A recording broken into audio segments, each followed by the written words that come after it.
Radiosíntesis te trae la actualidad Mac de la mano, entre otros, del equipo de Territory Mac. Concienciados de que cada vez son más nuestros oyentes Mac, Radiosíntesis ha buscado y recopilado la mejor información para ellos. Esperamos que os guste y esperamos vuestras opiniones y peticiones. Si tenéis preguntas sobre Mac, no dudéis a dirigirlas a info@radiosíntesis.com. Este primer capítulo que os traemos está dedicado, como no podía ser de otra manera, a la figura de Steve Jobs.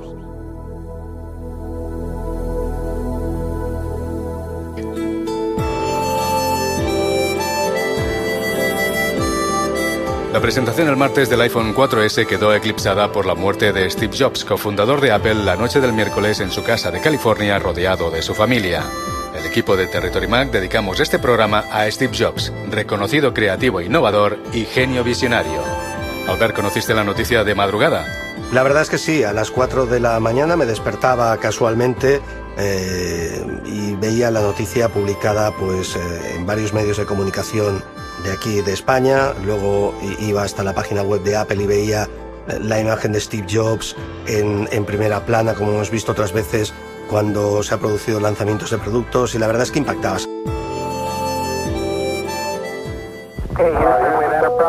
Radiosíntesis, tu radio de ciencia, cultura y tecnología en www.radiosíntesis.com.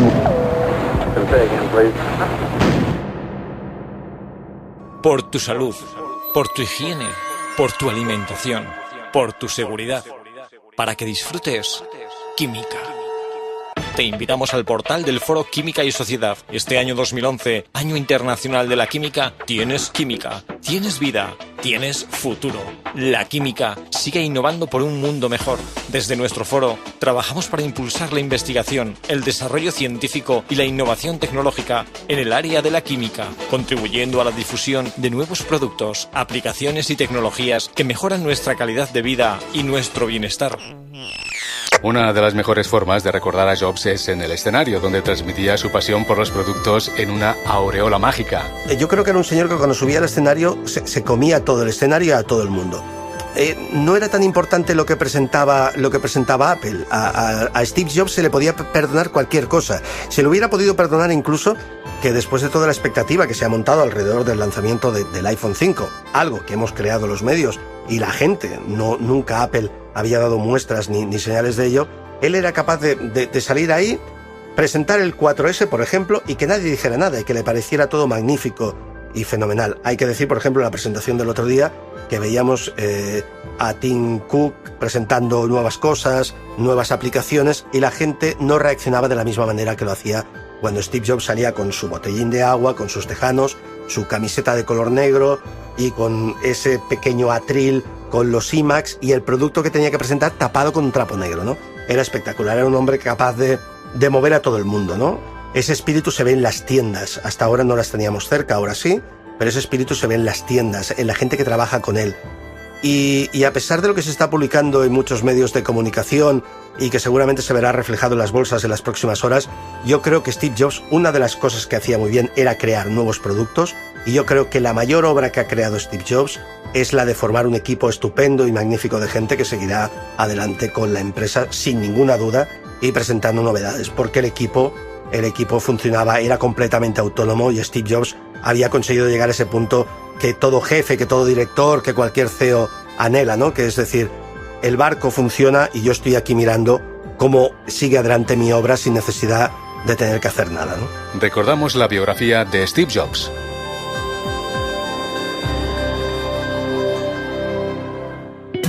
Nació el 24 de febrero de 1955 en Los Altos, California, Estados Unidos.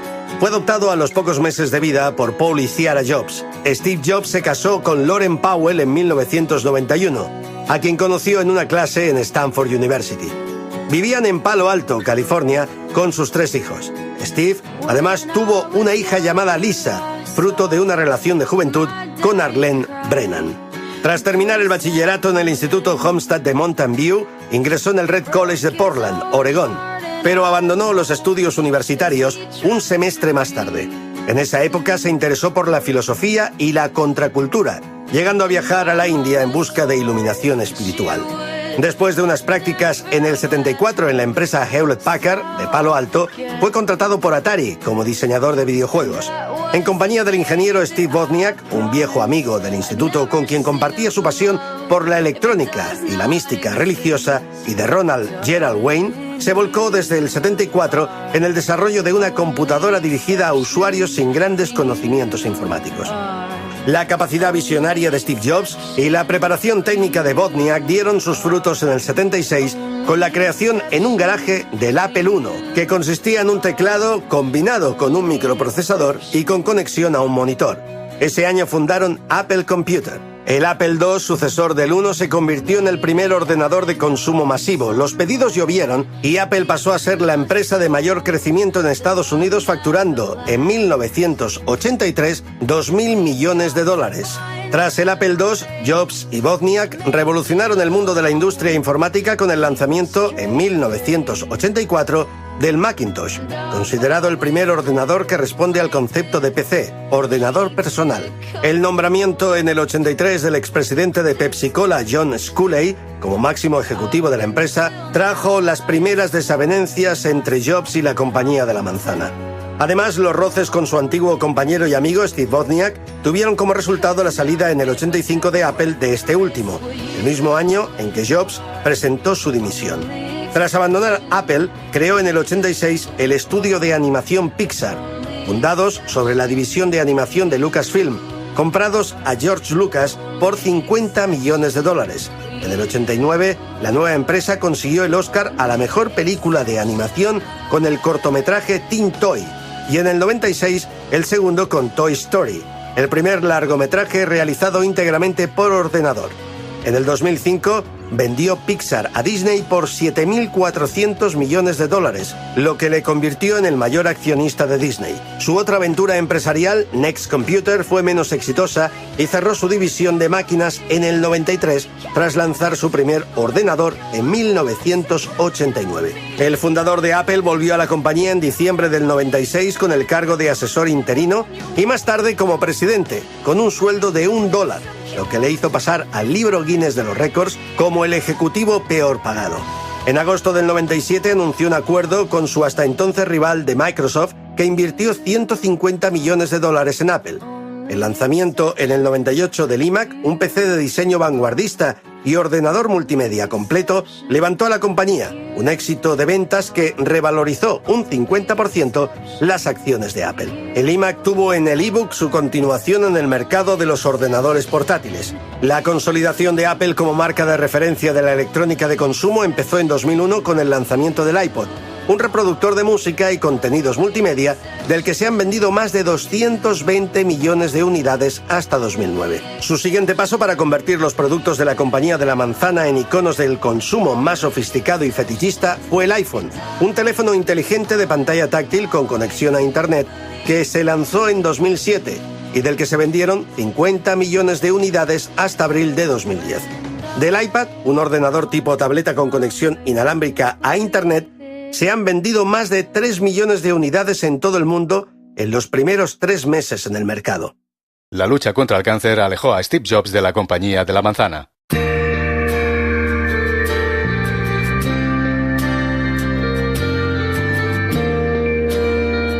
El 5 de octubre será siempre recordado en el calendario como el Steve Jobs Day. Steve Jobs nos ha dejado huérfanos tras luchar sin fortuna contra una de las enfermedades más crueles y devastadoras que ha conocido el hombre. En 2004 se le diagnosticó un cáncer de páncreas que ha ido superando hasta que el 24 de agosto de este año anunció, tal y como prometió que lo haría a sus trabajadores, que ya no le era posible continuar con sus obligaciones al frente de su empresa y que dejaba al cargo a Tim Cook, responsable y CEO a partir de ese momento de la empresa de la manzana. La noticia saltaba a los medios de todo el mundo y desde Los Ángeles la agencia EFE publicaba en su web lo siguiente: el fundador de Apple y gurú tecnológico Steve Jobs, que revolucionó el consumo electrónico con productos icónicos como el iPod, el iPhone y el iPad, falleció esta madrugada a los 56 años. Apple anunció su muerte en un comunicado en el que no especificó la causa del fallecimiento.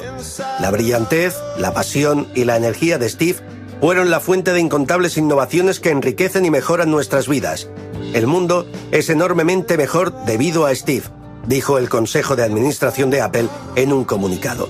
Y su familia precisó que Steve murió en paz y rodeado de los suyos. En su vida pública se le conocía como un visionario. En la vida privada disfrutaba de su familia. Estamos muy agradecidos a la mucha gente que ha compartido sus buenos deseos y sus oraciones durante el último año de enfermedad de Steve, indicaban sus familiares. El anuncio, tan temido como esperado ante los problemas de salud de Jobs en el último año, suscitó una lluvia de reacciones, desde el presidente de Estados Unidos, Barack Obama, a millones de usuarios anónimos. En un comunicado distribuido por la Casa Blanca, Obama rindió homenaje a alguien entre los más grandes de los innovadores estadounidenses, lo suficientemente valiente para pensar de modo diferente, lo suficientemente osado para creer que podría cambiar el mundo y con el talento necesario para conseguirlo. A la reacción del mandatario estadounidense se sumaron las de numerosas personalidades y cientos de millares de usuarios comunes y corrientes que acudieron a la red de microblogs, Twitter, para rendir homenaje a uno de los grandes ídolos del siglo XXI. También lo han hecho a lo largo de toda la noche en la tienda icono de Apple en la Quinta Avenida. Miles de seguidores de Steve Jobs y de los productos de la manzana han tomado esa tienda como punto para rendir homenaje al desaparecido CEO Steve Jobs. Jobs ejerció como consejero delegado de Apple hasta finales de agosto, cuando renunció por no poder hacer frente a sus obligaciones. Esto apuntaba a un empeoramiento de su salud. El ejecutivo había superado un tumor de páncreas en el 2004, un trasplante de hígado en el 2009, y este año fue visto en centros para pacientes de cáncer, si bien nunca se confirmó que se le hubiera reproducido la enfermedad. El 5 de enero, Jobs aseguró en un comunicado que sus médicos habían determinado que sus problemas de salud tenían como origen un desequilibrio hormonal de tratamiento simple y sencillo. En 2011 se prodigó muy poco públicamente y reapareció para la presentación del iPad 2, el pasado mes de marzo, un evento en el que fue recibido con una sonora ovación y en el que se mostró extremadamente delgado. La alta implicación de Jobs en el diseño y desarrollo de exitosos productos como los reproductores iPod o el teléfono iPhone ha generado una imagen de dependencia que ha hecho cuestionarse al mercado si Apple seguirá siendo vanguardista sin su cabeza pensante al frente. El pasado martes, Apple desveló su nuevo modelo del iPhone, el iPhone 4S, en un acto conducido por Tim Cook, sucesor de Jobs, quien no acudió a la cita como solía hacer desde el debut en 2007 del revolucionario dispositivo. Tras el anuncio de su fallecimiento, hoy las tres banderas de la entrada de la sede de Apple en Cupertino, California, una estadounidense, otra de California y una tercera de la compañía, ondeaban a media asta mostrando el símbolo del dolor y del recuerdo al desaparecido Steve Jobs. Sintonizas Radiosíntesis. Es tu radio temática online. En nuestra radio hablamos de ciencia, tecnología, cultura, temas de actualidad, entrevistas a profesionales y mucha información. www.radiosíntesis.com. Seguimos repasando la trayectoria de Steve Jobs y ahora conectamos en Madrid con nuestro compañero Daniel de Blas, director de la revista Macworld. Buenas tardes, Daniel. Buenas tardes, Jaume. ¿Cómo recibisteis la noticia en la redacción de Macworld? Pues supongo que como todo el mundo que se conecta a Internet por las mañanas y lee las noticias, yo evidentemente entre las primeras que leo son las relativas al mundo Mac. Llevaba algunos días desde la keynote de la presentación del iPhone 4S pensando que era muy raro que no se hiciera ninguna mención a Steve Jobs. De hecho es una de las cosas que tuiteé, ¿no? Dices, ¿cómo es posible que en hora y media no hayan mencionado a Steve Jobs? Me estaba como incluso con una sensación de incredulidad. Y después cuando vi la noticia del fallecimiento de Steve Jobs, evidentemente pues até algunos puntos hacia atrás, ¿no? Si te fijas en cómo fue la presentación de Tim Cook, tan serio, como ese tono tan, decía, no tiene sentido, ¿no? Porque decías, esto Steve Jobs habría hecho de ello un espectáculo, pero estaba claro que tenía que ser un momento muy, muy complicado para toda la gente de Apple, ¿no? Saber que alguien como Steve Jobs, que lo era todo en Apple, ¿no? Que ha sido su fundador y su alma hasta hace unos días, probablemente estaba ya viviendo sus últimas horas. Y por supuesto con muchísima tristeza, no solo desde el punto de vista, digamos, más frío, sino por el plano personal es un personaje al que yo he admirado mucho en estos últimos años. Cuando estás tan cerca del mundo Mac y tienes la suerte de ir a las Macworld Expo que se han celebrado en Estados Unidos, o las presentaciones que ha habido en San Francisco, y es una persona que has tenido tan cerca y has sabido de su vida para saber cuántas cosas importantes ha hecho, o qué distinto es esta persona del resto del mundo empresarial o del mundo de la tecnología, pues la verdad es que es un momento bastante triste, sí. ¿Llegaste a conocerlo personalmente? Pues le he tenido a un metro en muchas ocasiones, pero nunca he tenido, como soy una persona tímida por naturaleza, y nunca he cogido y le he dicho, hey Steve, ¿te puedes hacer una foto conmigo? Que he tenido esa oportunidad. Seguramente ya en los últimos años, cuando he tenido la suerte de tenerlo más cerca, ya era más complicado, pero yo te estoy hablando a lo mejor de que en el año 95-96, cuando acababa de regresar a Apple, era un poquito más fácil acercarse a Steve Jobs, pues digamos en una Macworld Expo en la que él se está paseando por el stand de Apple, o en una presentación o en una cena que se hace para periodistas en una Macworld Expo, en una Apple Expo en la que está Steve Jobs allí. O sea, he tenido esa oportunidad y la verdad es que ahora me duele no haberla aprovechado, pero bueno, en cualquier caso, lo que sí he podido es seguirle estos últimos años y tener a lo mejor un poco una medida de la importancia de lo que ha sido capaz de hacer, ¿no? La opinión pública se pregunta qué va a suceder con la compañía de la manzana sin el alma de Apple, Steve Jobs. ¿Cuál crees que va a ser el camino que va a seguir Apple? Pues es complicado de saber. Apple es una empresa única, pero su cofundador y después su CEO también eran únicos. Entonces, y ahora se queda en que es una empresa única, pero hasta que se demuestre lo contrario, no hay nadie como Steve Jobs dentro de Apple. Tienes a Jonathan Ive, tienes a Phil Schiller, tienes a Tim Cook, que seguro que son extraordinarios, pero es que Steve Jobs es único. Entonces, hasta que se demuestre que hay alguien tan único en la industria, pues ni Apple ni nadie va a tener a un Steve Jobs. ¿Que Apple va a seguir haciendo productos geniales? Seguro que sí. ¿Que va a durar 10 años? Por supuesto. ¿Que va a ser eterno? Pues es que eso es imposible decirlo en esta industria.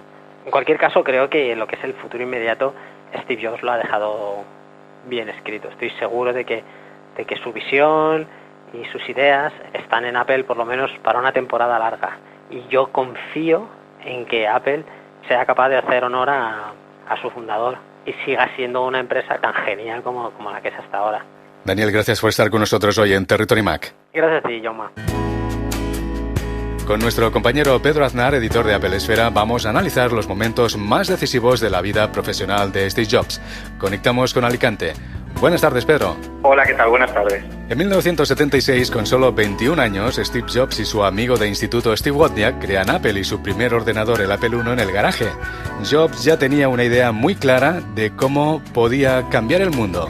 Sí, bueno, él en aquel momento hizo una apuesta increíble, porque nadie apostaba por esa tecnología en cada hogar. Él lo que quería era que todo ese movimiento que estaba surgiendo con la informática se pudiera trasladar a la gente y que la gente pudiera utilizarlo. Eso en aquel momento era impensable y ni siquiera los que estaban metidos dentro del mundo de la informática apostaban por ello. Entonces hay que saber ver esa opción que tomó él en su momento como un camino totalmente opuesto a lo que se estaba tomando, rompedor, y a partir de ahí, empezó a tomar caminos como este en todas las decisiones que él tomó en Apple. En su trayectoria profesional hubo momentos plácidos, pero también momentos difíciles, como sucedió en 1985 cuando Jobs deja Apple después de enfrentarse a John Sculley, consejero delegado de la compañía en aquel entonces. Ese fue un momento difícil. Sí, ese fue un momento complicado porque Jobs tampoco no era una persona sencilla. Él amaba las cosas que hacía y eso hacía que pusiera a veces demasiada pasión desmedida en todo lo que se volcaba. Eso fue el proyecto Macintosh, o sea, dedicó todos los recursos casi de la compañía para sacar ese proyecto adelante y estaba quemando otros de la empresa. Entonces, claro, el Consejo de Administración, como empresarios que eran meros empresarios, vieron que eso no podía ser y tuvieron que tomar una decisión con Jobs pero todo fue fruto de la pasión desbocada que tenía este hombre por todo.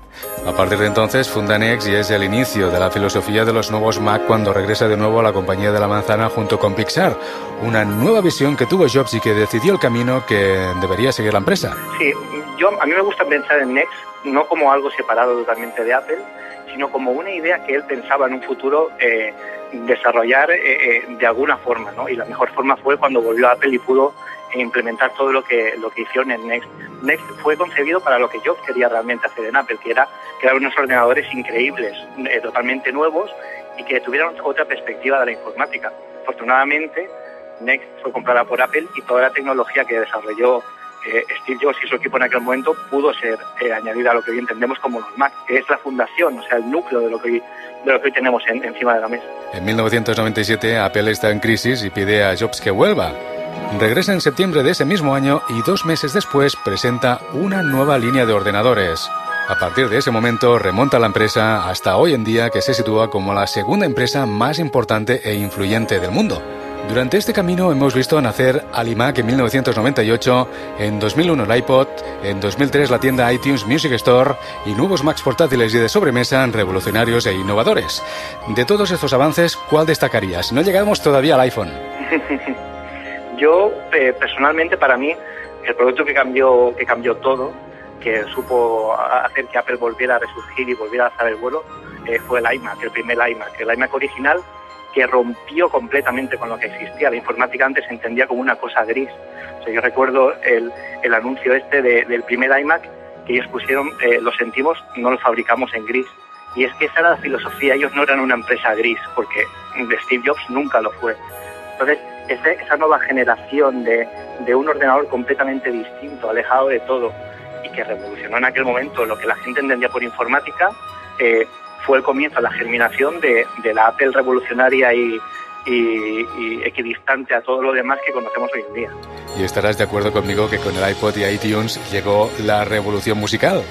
Eso fue quizás un poco más difícil de entender y de ver por todos, porque realmente lo que Apple hizo con el iPod ya existía en otros reproductores, pero como siempre el valor añadido que le dio Jobs a los iPods, esa forma de comunicarse con el sistema operativo que tenían en aquel momento, con los Mac, y esa forma de entenderlo todo como un conjunto, fue lo que realmente impulsó a la gente a comprarlos, aparte del diseño, que en aquella época, hoy quizá nos parezca un ladrillo, pero si vemos el iPod original, en aquella época, bueno, era algo que la gente parecía que viniera del futuro.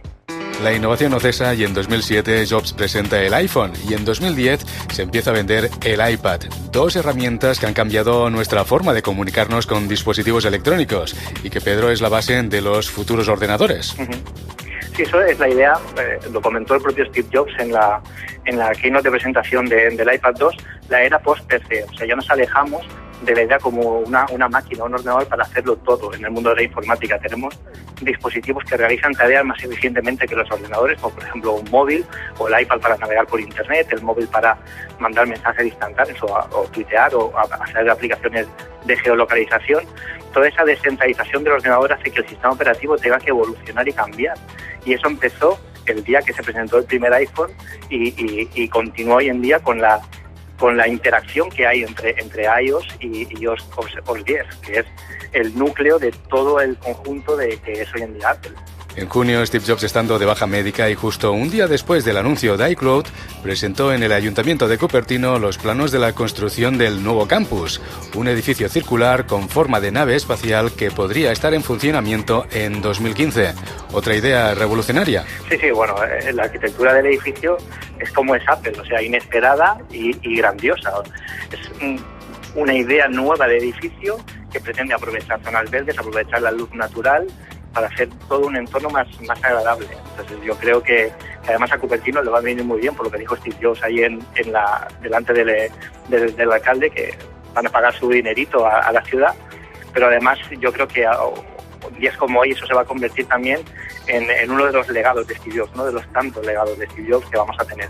Pedro, gracias por analizar con nosotros los momentos más decisivos de la vida profesional de Steve Jobs. Muchísimas gracias, Jaume, un placer estar con vosotros de nuevo. Territory Mac es uno de mis programas favoritos y bueno, emplazo a todos tus siguientes a que sigan la información en Apple Esfera.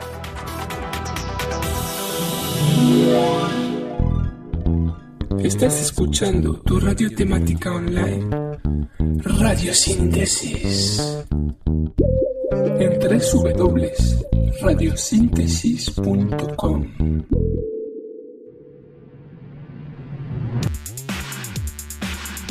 En la Universidad Politécnica de Madrid puedes estudiar la carrera que estabas buscando, Ingeniería de Materiales.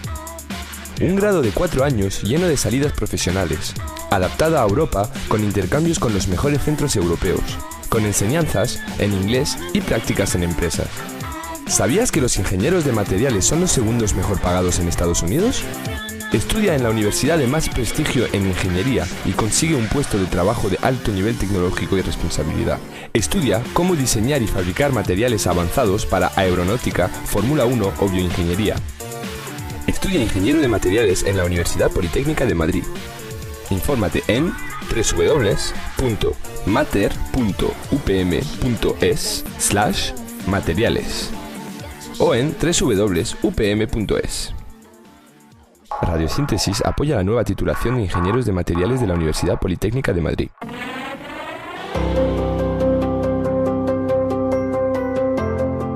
La figura de Steve Jobs se ha convertido en un ejemplo para parte de los usuarios. La película Piratas de Silicon Valley, un docudrama no autorizado, escrito y dirigido por Martin Borg en 1999, documenta los inicios del ordenador personal a través de la rivalidad entre Microsoft y Apple. Presenta la personalidad de Jobs como totalitaria y narcisista.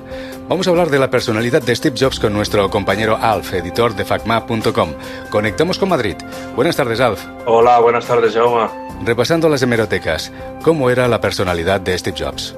Pues la personalidad de Steve Jobs, por lo que cuentan los que le han conocido, los que le han tratado, es una persona obsesionada por el detalle, que nunca aceptaba un compromiso de ningún tipo, ni de tiempo, ni de dinero, ni de calidad. O sea, una persona que tenía claro lo que él quería ver y por lo tanto su trabajo era conseguir que los demás realizaran sus visiones hasta que fueran suficientemente buenas como para ser sus visiones, ¿no? Como para poder decir esto es lo que yo quería.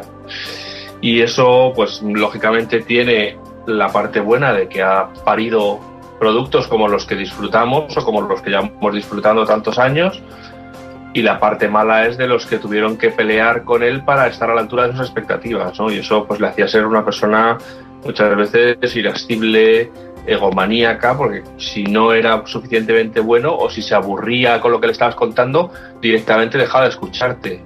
Entonces, bueno, pues no, aunque lógicamente yo creo que a partir de su cáncer su manera de ser cambió notablemente y así lo ha traslucido en las diversas ocasiones en las que ha ido apareciendo, pero yo creo que antes debió ser una persona verdaderamente intratable, ¿no? Se ha hablado mucho también de su vida personal. Ahora no vamos a entrar en ciertos detalles, pero solamente una pincelada. ¿Cómo era Steve Jobs en el ámbito familiar? Pues Steve Jobs en el ámbito familiar, como persona fiel a sus principios, yo creo que estuvo aprendiendo toda su vida. Curiosamente repitió un paralelismo con una primera hija que tuvo de su primera pareja, la que se negó a reconocer hasta que una prueba de ADN demostró que efectivamente era el padre, y a partir de ahí la relación con su hija fue muy normal y pasaba la hija largas temporadas con su padre, y luego encontró el amor en Laureen Powell y a partir de ahí pues ya ha tenido una pareja estable durante muchos años, de la cual ha nacido un niño, un hijo y 2 hijas. El hijo, por lo que hemos podido ver en las fotos, es el vivo retrato del padre. Y bueno, cómo vive la familia ha demostrado que cuando ya lo principal ha sido que se le acababa el tiempo, pues lo que ha hecho ha sido dejar el trabajo y anteponer su familia a todo lo demás, ¿no? Y ha dejado de salir en público y ha dejado de tal, y se ha dedicado a pasar estos últimos meses en familia, pues como decía en su discurso de Stanford, pues dejando todo arreglado y diciéndoles todo lo que les tuviera que decir y siendo un buen padre, vamos. Sin duda, uno de los discursos más famosos de Steve Jobs y que estos días todo el mundo habla es el que dio en la Universidad de Stanford en 2005, donde Steve Jobs cuenta muchos detalles de su vida. Ese discurso sorprendió a todos. Es que es un contraste muy drástico de una persona que nunca habla de sí mismo, que solo sale en público para presentar productos y del cual no se sabe prácticamente. De hecho, de su mujer, bueno, salvo las actividades públicas que desarrolla, tampoco hay ningún tipo de información, ¿no? Y de repente encontrártelo delante, porque se habla mucho del discurso, pero yo que lo he estado revisando hoy, no se habla de las miles de personas que hay sentadas para escucharle, los miles de estudiantes que se ven las gradas al fondo llenas hasta arriba. O sea, que es un discurso multitudinario también, y de repente oírle hablar ahí, como se dice castizamente, a calzón quitado, de cosas tan íntimas y tan internas de su vida, de cómo ha llegado hasta donde ha llegado, de lo poco que le sirve a uno todo eso cuando se enfrenta a la muerte, etcétera. Pues bueno, y luego, claro, es una persona que domina tanto la expresión que las cosas que dice están muy bien dichas, y estoy convencido que se leerán dentro de muchos años, se seguirán presentando como lecciones para la vida absolutamente ejemplares, ¿no? Pues Alf, muchas gracias por estar con nosotros hoy en Territory Mac hablando de la persona de Steve Jobs. Muchas gracias a ti, Jaume. Toda la información y toda la opinión y los mejores análisis los van a poder encontrar, como siempre, en facmac.com. Añadimos que la biografía autorizada de Steve Jobs, escrita por el editor de la revista Time y antiguo presidente de la CNN, Walter Isaacson, se publicará el lunes 24 de octubre en inglés e italiano y el 28 de octubre bajo el sello Debate en castellano y en catalán. El libro de 774 páginas estará disponible en formato papel por 23,90 euros y en digital por 14,99 euros en las tiendas convencionales y en la iBook Store.